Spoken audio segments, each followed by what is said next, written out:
ना सिर्फ कोलकाता बल्कि दिल्ली की भी बात की जाए, यहाँ भी लगातार जो डॉक्टर्स हैं वो हड़ताल पर हैं। लेकिन डॉक्टरों की हड़ताल से दिल्ली के सफदरजंग अस्पताल की अगर बात की जाए तो यहाँ मरीज बेहाल हैं। खासतौर पर दूसरे राज्यों से आने वाले मरीजों को भारी मुसीबत से गुजरना पड़ रहा है। अस्पताल आए मरीजों की परेशानी का जायजा लिया हमारे संवाददाता ने। यहाँ ओपीडी में आए, दिखा नहीं रहे हैं। इमरजेंसी में दिखा तो बोले 6 फ्लोर पर ले जाओ, वहाँ पे भी नहीं है डॉक्टर। यहाँ पे आए तो यहाँ पे बोले है नहीं, अब जाओ कल आना, कल आओ तो परसों आना। हम लोग आए तो डॉक्टर देखे, लेकिन वो देखने से मना कर रहे हैं, बोल रहे हैं स्ट्राइक चल रहा है तो हम नहीं देखेंगे। डिलीवरी वगैरह जो है, अगर उन्होंने मतलब बोला है कि स्ट्राइक नहीं टूटेगी तो डिलीवरी वगैरह नहीं होगी यहाँ पे, ये बोला है उन्होंने। जैसे एम्स में भी प्रॉब्लम है, मैं एम्स में दिखाती हूँ तो वहाँ पे जैसे थेरेपी वगैरह चलती है तो थेरेपी वगैरह कुछ नहीं चल रही है वहाँ पे, ये सब प्रॉब्लम है। सर कोई डॉक्टर बैठा ही नहीं, हमारे जो डॉक्टर देखते हैं मानसिक रोग का सर, डॉक्टर साहब बैठे ही नहीं हुए हैं। बोले क्या कि नहीं हड़ताल पे डॉक्टर साहब है। तीन दिन से मैं फिर के जा रहा हूँ, मैंने एक हफ्ता में 3 दिन फिर गया मैं, ना बूथ के बैठे, ना ही बूथ के बैठे, ना आज बैठे सर। आज भी मैं फिर के जा रहा हूँ, दोस्त बिहार से आए, 200-400 रुपये 1000 रुपये खर्चा हो गया सर, मगर हमारी कोई मन यहाँ पर सुनाई नहीं है सर। 5 तारीख से चक्कर काट रहा हूँ, 9 तारीख से डॉक्टरों सीनियर डॉक्टर सारे हड़ताल पे चले गए। हमें एक्चुअली डेट भी नहीं मिल रहा है कि आपको कितनी तारीख को डेट आना है। सर हम प्राइवेट जॉब करने वाले लड़के हैं, ऑफिस वाले भी इतनी दबाव देते हैं कि आप 2 दिन की छुट्टी लेते हैं, 6 दिन गए हैं। हमें एक्चुअली एक डेट मिल जाना चाहिए ना, हम भी किराया भाड़ा सुबह से पड़े हैं सर। ये बोल रहे हैं कि अभी अनिश्चित काल के लिए डॉक्टर वो हड़ताल पे चले गए। तो ये विडंबना है, दुविधा में अब जो मरीज हैं सब परेशान हैं। वहीं एम्स प्रशासन ने अपने रेजिडेंट डॉक्टर से रोगियों की देखभाल के हित में काम पर वापस लौटने की अपील की है। उन्होंने अनुरोध किया है कि वे तुरंत अपने कर्तव्यों को फिर से शुरू करें ताकि रोगी देखभाल सेवाएं सामान्य हो सकें।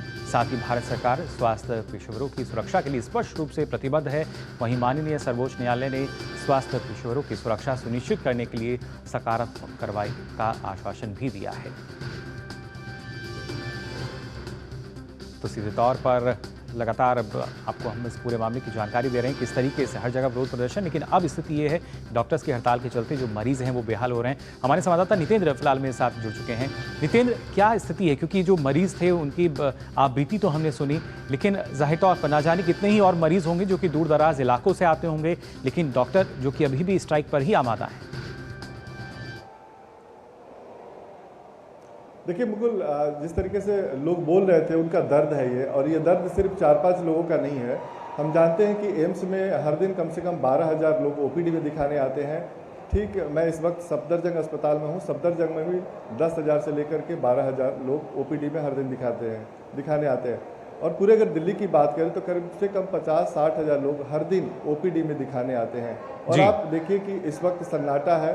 अगर देखा जाए कि बाकी दिनों की अपेक्षा एम्स में और सफदरजंग में इस समय पैर रखने की जगह नहीं होती है। और आप देखिए कि पूरा का पूरा सन्नाटा है, कोई यहाँ पर है नहीं। और जब मरीज आते हैं तो उनको बोल दिया जाता है कि आप हड़ताल है अनिश्चितकालीन, आप बाद में आइएगा, कल आइएगा, फिर जब हड़ताल टूटेगा तब आइएगा। तो ये दर्द बहुत ही गहरा है इनका, इनकी कोई सुनवाई नहीं है।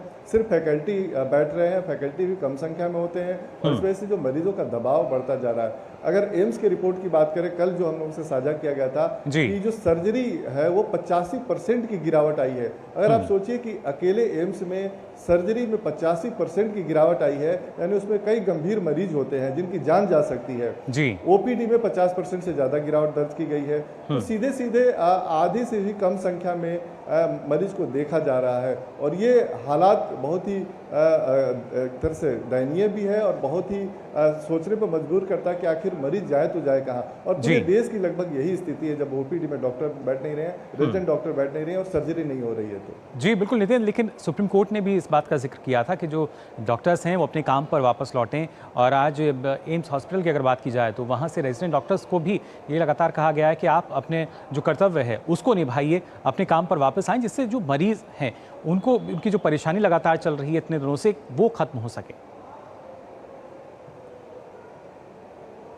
जी बिल्कुल, अभी थोड़ी देर पहले एम्स प्रशासन ने सभी अपने रेजिडेंट डॉक्टर से अपील की, एक पत्र जारी किया है कि आप अपने काम पर लौटे और जो भी आपकी समस्या है उसके लिए संबंधित विभाग के डीन है और बाकी जो एचओडी है उनसे अपनी बात को रख सकते हैं। लेकिन जो मूल काम है आपका, मरीज को देखना, ये आपका सेवा भी है, दायित्व भी है, तो उसको कम से कम जारी रखें। भले ही विरोध प्रदर्शन आप अलग अलग रूपों में कर सकते हैं। इसी तरीके से जितने भी मेडिकल सुपरिटेंडेंट ने सबने अपील जारी की है, केंद्र सरकार ने अपील जारी की है, स्वास्थ्य मंत्रालय ने, कल DGHS ने भी अपील की है, सुप्रीम कोर्ट अलग से चीफ जस्टिस ने अपील की है कि आप लोग अपने काम पर लौटे। अब से थोड़ी देर बाद 2 बजे से IMA हेडक्वार्टर में दिल्ली के जितने भी रेजिडेंट डॉक्टर हैं उनको मीटिंग के लिए बुलाया जा रहा है। देखते हैं कि वहाँ पर क्या नतीजा निकलता है। प्रेस को भी बुलाया गया है। तो कहीं न कहीं सबकी यही अपील है कि आपकी बात की सुनवाई हो रही है, आपकी समस्याओं को भी बहुत गंभीरता से देखा जा रहा है, चाहे वो सुप्रीम कोर्ट हो या फिर सरकार के स्तर पे हो या फिर प्रशासन के स्तर पर हो। लेकिन जो मूल बात है कि जो बाकी मरीज सफ़र कर रहे हैं, जो गंभीर रूप से बीमार लोग हैं, जिनकी ज़िंदगी दांव पे लगी हुई है, इसमें आप समझते हैं कि सैकड़ों लोग मर गए होंगे। मैं जिस तरीके से मैं देखता हूं, मैं एम्स में सर्जरी अगर नहीं हो, लोग 6 महीना, 2 महीना, 3 महीना, 4 महीना, 1-1 साल का वेटिंग लेते हैं और उसके बाद उनको डेट मिलता है।